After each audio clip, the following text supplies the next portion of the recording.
किया जाए। धन्यवाद। यही मुझे आपसे कहना था। बहुत बहुत धन्यवाद। बहुत बहुत माननीय आभार। श्री आनंद भदौरिया जी। धन्यवाद सभापति महोदय। मैं बड़े गौर से अपने वरिष्ठ सदस्य माननीय राजकुमार चाहर जी को सुन रहा था। उन्होंने अपने भाषण में कहा कि इस विधेयक के आने से विदेशी निवेशकों को काफी सहूलियत होगी। शायद सरकार की यही मंशा है कि इस विधेयक को लाने का कि जो बड़े उद्योगपति हैं, जो देश के आपके मित्र उद्योगपति हैं, जो विदेशी आपके मित्र निवेशक हैं, ये अमेंडमेंट करके आप छोटे और मझोले उद्योगों का गला घोटना चाहते हैं। सभापति जी, मैं इस मुद्दे पर सरकार की तरफ से की गई आधी अधूरी तैयारी, जन सुरक्षा के प्रति लापरवाही, उद्योगों के लिए बढ़ती बाधाओं को उजागर करना चाहता हूं। यह विधेयक 1923 के पुराने कानून को बदलने का दावा करता है, लेकिन वास्तव में यह ना तो आधुनिक अंतर्राष्ट्रीय मानकों पर खरा उतर रहा है और ना ही भारत के ईज ऑफ डूइंग बिजनेस के लक्ष्यों को पूरा करता है। सभापति जी, जब पूरी दुनिया में बॉयलर को व्यापक श्रम सुरक्षा कानूनों के तहत शामिल किया जा रहा है, तो आखिर हिंदुस्तान 1923 के पुराने ढांचे पर क्यों भारत सरकार 1923 के पुराने ढांचे को थोपना चाहती है? ब्रिटेन ने 1994 में अपना बॉयलर एक्ट खत्म कर दिया, इसे work place health and safety act में शामिल कर लिया। दक्षिण अफ्रीका ने भी occupational health and safety act 1993 के तहत बॉयलर नियमन शुरू किया। जापान में industrial safety and health act के तहत बॉयलर सुरक्षा नियम है। जर्मनी में भी इंडस्ट्री कोड के अंतर्गत बॉयलर मानक तय किए गए। इसलिए सभापति जी, क्या कारण है कि अभी भी हिंदुस्तान इसी विधेयक में 1923 के विधेयक में अमेंडमेंट करके इसको लागू रखना चाहती है? विधेयक की धारा 36 राज्य सरकार को यह अधिकार देती है कि वे किसी भी क्षेत्र को पूरी तरह से इस कानून से छूट दे सकती है।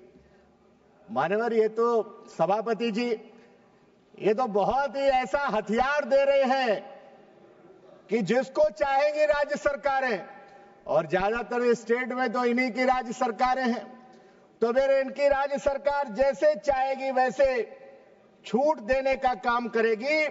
और उससे क्या होगा कि अगर अंधाधुंध इस तरीके से लाइसेंस बांटे गए अपने चहेते लोगों को मानक के विपरीत, तो फिर दुर्घटनाएं होंगी, बॉयलर विस्फोट होंगे। चाहे छत्तीसगढ़ में भी रासायनिक संयंत्र में 6 लोगों की, मजदूरों की जान चली गई।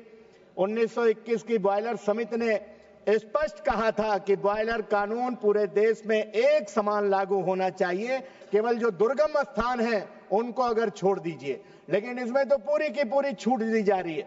सभापति जी, इस एक्ट के माध्यम से इंस्पेक्टरों की मनमानी के लिए छूट दी जा रही है। उत्तर प्रदेश में समाजवादी हुकूमत आने से पहले इंस्पेक्टर राज लागू था। धारा 3/7 के नाम पर व्यापारियों का उत्पीड़न किया जाता था, लेकिन अब श्रद्धेय नेता, हमारे नेता माननीय मुलायम सिंह यादव जी जब उत्तर प्रदेश के मुख्यमंत्री बने तो धारा 3/7 समाप्त करके और इस इंस्पेक्टर राज को समाप्त करने का काम किया था।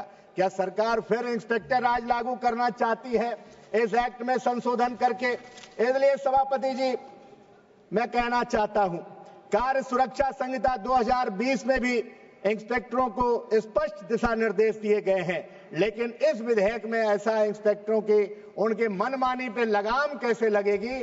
मंत्री जी, इसका भी कुछ प्राविधान कर दीजिए। 2022 के आंकड़े महाराष्ट्र में 47% बॉयलर इंस्पेक्शन रिपोर्ट में अनियमितताएं पाई गई। सरकार को इससे भी कुछ सीख लेनी चाहिए। और जो दंड प्राविधान है सभापति जी, वो पुराने जमाने के और प्रभावहीन है। इससे कहीं ना कहीं जो छोटे उद्योग हैं उन पर भी आप वही दंड लगाने का काम करेंगे और जो बड़े उद्योगपति, जो आपके चहेते विदेशी उद्योगपति हैं, उन पर भी वही 1 लाख रुपए का। इसलिए मैं सरकार से मांग करूंगा कि छोटे उद्योगपतियों के लिए तो 1 लाख रुपए का आप रखिए, लेकिन जो धारा 32 के तहत बॉयलर में गड़बड़ी करने पर 2 साल की जेल या 1 लाख रुपए जुर्माना है, तो जो बड़े, ये तो छोटे उद्योगपतियों के लिए रखिए तो ठीक है, मंझोले कारोबार के लिए, लेकिन जो बड़े उद्योगपति हैं उन पर कम से कम 10 लाख रुपए जुर्माना रखिए, 5 साल की सजा रखिए, जमानत भी ना उनको मिल पाए। ऐसे कुछ प्राविधान करिए, तभी आम आदमी, अगर इसमें दुर्घटना होती है तो उसके लिए तभी वो अच्छा इंफ्रास्ट्रक्चर रखेंगे, अच्छे काबिल इंजीनियर रखेंगे। इसलिए सभापति जी, मैं आपसे कहना चाहता हूं, ये विधेयक ना तो आधुनिक है, न जनहितैषी है। हमारी मांग है बॉयलर नियमों को कार्य सुरक्षा संहिता 2020 में शामिल करें, राज्य सरकारों को छूट देने की शक्ति शामिल करें। अकेला वक्ता हूं अपनी पार्टी से, पूरा 15 मिनट है सर, अभी तो समय आज तो दे दीजिए और समाप्त कर रहा हूं जल्दी। इसलिए राज्य सरकारों को छूट देने की शक्ति को सीमित करें, इंस्पेक्टरों की मनमानी रोकने के लिए BNSS के सुरक्षा उपाय लागू करें, सेल्फ सर्टिफिकेशन और ऑनलाइन अनुमति प्रणाली को कानूनी मान्यता दें।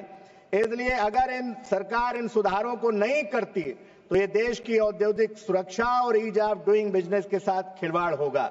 इसलिए इस विधेयक पर सर्वदलीय सहमति भी ले ली जाए, चर्चा करा रहे हैं। अच्छा होगा JPC का गठन कर लिया जाए जल्दबाजी में, क्योंकि श्रमिकों के हितों से जुड़ा हुआ है, छोटे उद्योगपतियों के हितों से जुड़ा हुआ है। एक आखिरी बात कह करके सभापति जी मैं अपनी बात को विराम दूंगा। कल हम सांसदों की सैलरी कुछ बढ़ाई गई, उसको लेकर के मिश्रित प्रतिक्रियाएं हैं, लेकिन उससे ज्यादा जरूरी, मैं समाप्त कर रहा हूं एक बात आकर के, सभापति जी आप बैठे हैं चेयर पे इसलिए अपनी बात कह दे रहे हैं, इसलिए, लेकिन उससे ज्यादा जरूरी है सांसद निधि का बढ़ाया जाना। कम से कम 25 करोड़ रुपए सांसद निधि करिए, और जब तक नहीं बढ़ा रहे सांसद निधि तब तक PMGSY के अंतर्गत कम से कम 50 किलोमीटर सड़कें सांसदों को बनाने का प्रस्ताव दें। आपने समय दिया, आपका बहुत बहुत धन्यवाद सभापति जी।